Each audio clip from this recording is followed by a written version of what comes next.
ऊर्जा स्वावलंबनाच्या नावाखाली केंद्र सरकार इथेनॉल मिश्रणाला मोठे यश म्हणून सादर करत आहे।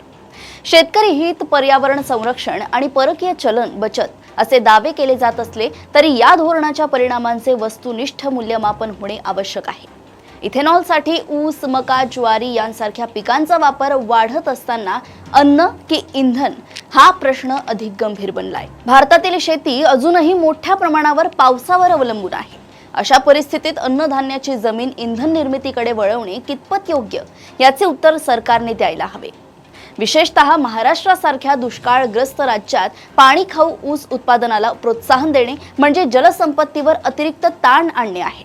इथेनॉलमुळे शेतकऱ्यांचे उत्पन्न वाढेल असा दावा केला जातोय, मात्र प्रत्यक्षात मोठे साखर कारखाने आणि डिस्टिलरी उद्योग अधिक लाभात दिसतायत। अल्पभूधारक शेतकरी मात्र उत्पादन खर्च, कर्ज आणि बाजारभावाच्या संकटातच अडकला आहे। त्यामुळे या धोरणाचा खरा लाभ कोणाला झालाय याचा पारदर्शक अहवाल सरकारने जाहीर करावा।